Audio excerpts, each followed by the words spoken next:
right, thank you, Governor. So we have to get the technological goes out of the way. My name is Ryan Maness. I'm a visiting fellow of Security and Resilience Policy at Northeastern University. I'm here to talk about, are we entering an era of cyber peace? Question mark. Are we or are we not? And then a shameless plug of my book with Oxford University Press if you're interested in reading about my empirical work on cyber conflict at the turn of the century. So let's start.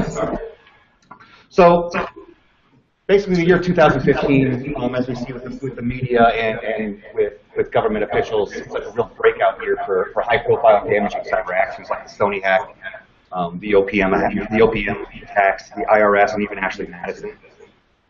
But basically this idea that cyber conflict is prevalent and normal, according to the data that we collect, kind of flies against all evidence from the macro perspective. When you look at all of the cyber incidents in the international system and collect them from a macro point of view, that these overt cyber incidents are somewhat rare, and we're seeing maybe more low-level cyber incidents for the most part.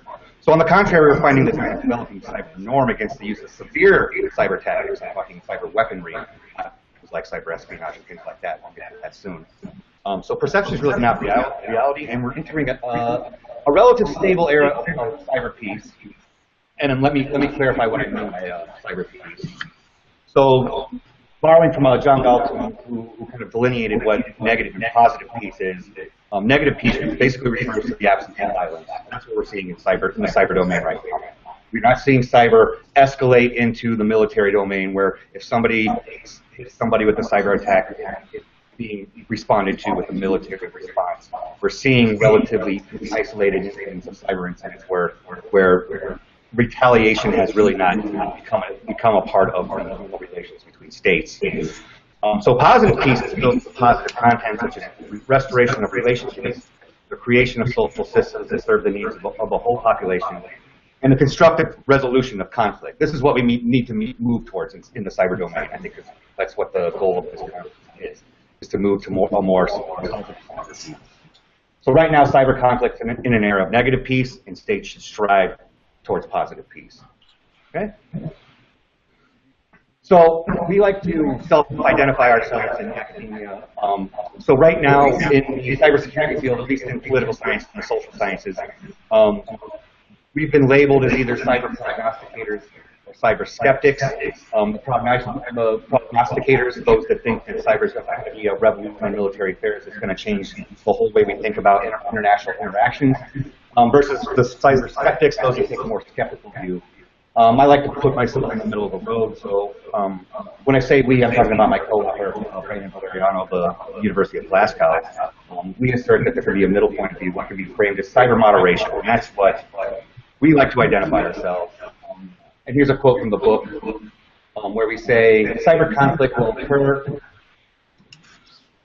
but the conflicts themselves will be trivial, will not result in a change in behavior of the target, and will largely be regional cyber incidents connected to traditional international issues at stake between states.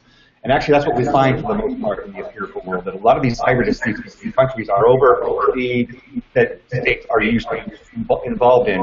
Most states are rivals. Most states that are rivals are neighbors, and most states that have disputes are territorial disputes. So a lot of this cyber is propagandist reactions to the normal disputes that you see usually. But we're not saying we're very skeptical of cyber technology, that it's not going to be something that we need to worry about. We're just worried about the research. We're skeptical of hyperbolic. We're just skeptical of research that have hyperbolic announcements that there is a cyber revolution and cyber power will change the international interactions. So we're kind of taking this middle ground. Cyber is a problem, yes. Is cyber a problem so much that we need to worry about it to the point where we think we're going to go to war over it? So let me show you what I mean via the evidence that I collected. So basically, I come from the international relations School of Thought and Political Science. One of my mentors is John Maness at the University of Illinois. So why does any of this matter? Basically, the cyber prognosticators tries to marginalize and paint their most important challengers as simply out of touch and unreasonable. That people like me who kind of are somewhat skeptical about cyber weaponry being the next big thing when it comes to international conflict aren't really being reasonable about the future of international interactions. So I posit three hypotheses. Hypothesis one would be, while we are witnessing a rise in cyber conflict, there's no precipitous increase in the severity of cyber incidents. And I use this with my data set. I've collected all cyber incidents between states from 2001 to 2011. I have updated it till 2014. It's being reviewed right now by my peers, so that will be released soon. But right now, I only have cyber incidents for 2011. Hypothesis two is actors are restrained from responding to cyber incidents. Basically, when somebody is hit by a cyber attack or a cyber incident, the retaliatory response is little to none. And then hypothesis three, which I think is going to be an issue that we need to discuss today, definitely, because that's what Z and Obama, I'm sure, are discussing today. A great proportion of cyber actions are falling in the domain of espionage in the form of stealing. As we all know, China's hacking into our systems a lot and stealing a lot of our intellectual property, and that's something that we definitely need to address. So like my mentor, Vasquez, we believe that political and international relations theory should be able to explain the past, the present, and the future. So what evidence do I have of cyber peace? Well, the fact is there have been no major attacks between countries that have risen to any serious level of nature where the chances of armed conflict break out. Obviously, there's exceptions to this rule. The closest we've had is when Russia used the option against Georgia, which Russia did have a cyber operation along with its military campaign in the 5-day conflict with Georgia. But as far as how tied that was to military operations and their military tactics that Russia launched on Georgia and South Ossetia is really shaky ground. Also with Estonia, when the Bronze Soldier dispute happened, when Estonia moved a grave marker to outside the center square of Tallinn, it was responded to in kind with a barrage of cyber attacks that shut down a lot of government and private networks where Estonians really couldn't conduct their daily lives because Estonians are really plugged in the country. And then when Iran used it against Saudi Arabia in 2012, it's known as the Shamoon attack, where wiper malware pretty much wiped out all the data on Saudi Arabia's Aramco oil company, which caused about a week or two's worth of disruption, but oil production was able to continue. And then probably the most overt one was when the United States used the Stuxnet virus against Iran, roughly from 2007 to 2011. So these examples outweigh the volumes of other observations. Like I said, I take a macro view. I collect all cyber incidents between states, failing to effectively use cyber or states utilizing methods to probe potential vulnerabilities, but really going no further. So what we are seeing in the international system is a whole lot of rain in the form of cyber attacks, but no wind, no sleet in the form of cyber destruction or violence. We have negative peace. So we're seeing a lot of disruption, deception, and evidence. Disruption being the denial of service, DDoS attacks that we see all the time happening to a lot of countries when it comes to their networks being shut down. Deception, a lot of website things, a lot of propaganda launched against each other. And then I think what's the most important thing we need to look at is the cyber espionage and how that's kind of run wild so far. So based on my data set, this is what we've seen since basically the turn of the century.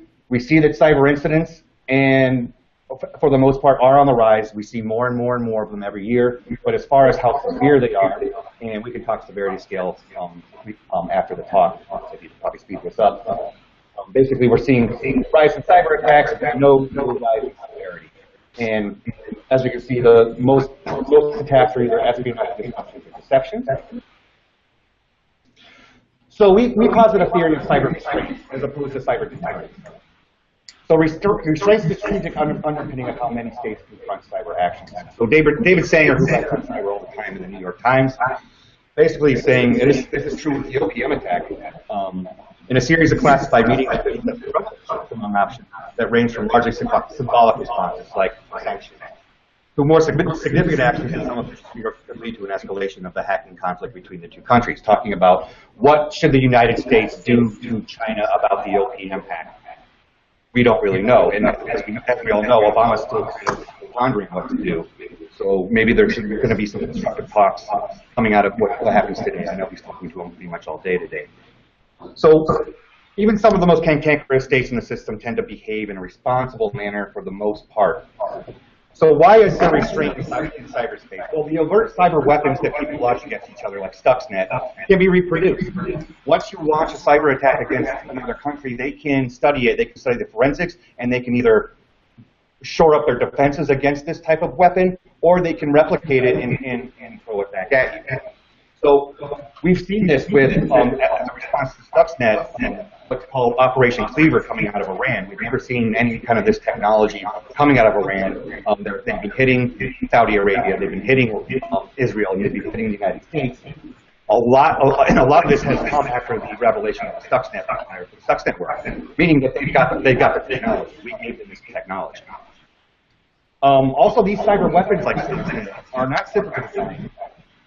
Stuxnet took years to develop. It took millions of dollars and a lot of resources. We're talking about these overt cyber weapons. It takes a lot of resources to design these types of things. Also, there's the chances of collateral damage. Cyber is not really containable. Cyber can spread into other networks. It can affect a lot of civilians, and therefore, when there are civilians affected, that demands an escalatory response. So that's another reason why we might see restraint in cyberspace. Also, the high potential for diffusion of the conflict, because, like I said, viruses can spread into other networks. Even Stuxnet was launched into an air-gapped network, but it still got out into other countries.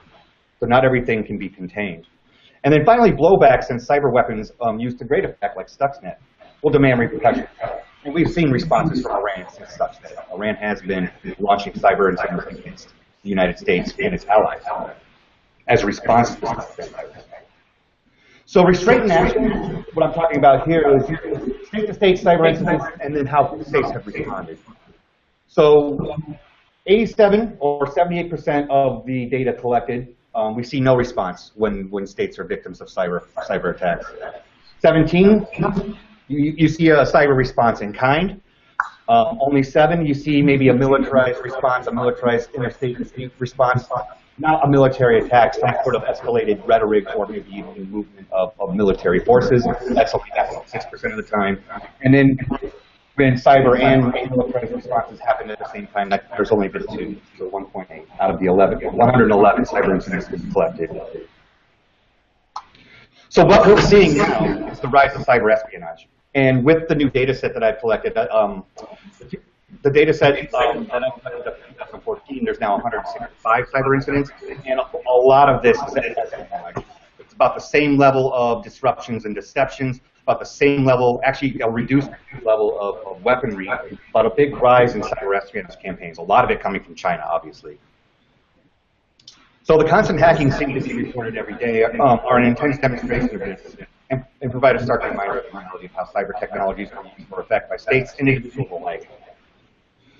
So cyber espionage, basically trying to define it, can be understood as the use of digital means to obtain secretive information from governments and other non-government entities, such as corporations. So a big chunk of the 111 cyber incidents that I collected up to 2011 are cyber espionage. So let's think about norms of cyber peace right now. So the big issue right now is China steals all our stuff. So China stealing all our stuff, why is this happening and what do you do to prevent it? Well, obviously we need to talk to China and we need to come up with some sort of solution. But what we have to remember is there's a lot we can do defensively to prevent this in the first place. We do not have good policies in place. Did you know that the OPM still runs on Windows XP and that the IRS still runs on Windows 98? And therefore, kind of putting this into perspective, if you're going to go out for the night and you leave your lights on, your door open, and you put a sign up saying, "Steal my stuff," people are going to steal your stuff. So I'm not saying that China's all to blame for this. We have to shore up our defenses. We're pretty technologically advanced. I think we can do these sorts of things. And then when we do that, we can talk norms in cyberspace. So when norms or expected modes of behavior are present and adhered to, these international actors are restrained from acting outside these normative structures. So cyber conflict is a particular situation of which existing international norms can, and based on our empirical evidence, are being applied by states. Some exceptions being Stuxnet. I think the United States actually is regretting launching Stuxnet against Iran because of what Iran's been doing in kind. And also there's a lot of confidence in the digital domain. We're putting all of our stuff online. We're banking online. We're shopping online. So there's some sort of trust within the digital domain that we shouldn't fear so much, but we need to be better at being more resilient. at protecting ourselves. We can't expect that we can protect ourselves from 100% of all cyber attacks coming our way, but we need to be resilient enough where we can prevent as many as we can. Okay? So many might scoff at the idea of norms. In their basic sense, they can be effective means to control the basic behaviors of the majority of actors. There's always going to be deviance, but as long as we have clear systems of norms, deviancy will be seen as just that, out of that norm. So, in my opinion, what's the cyber future? I'll leave more of the future to the futurists.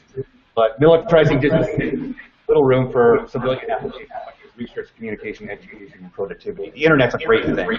We need it to be for this. Militarizing it will be stunning that.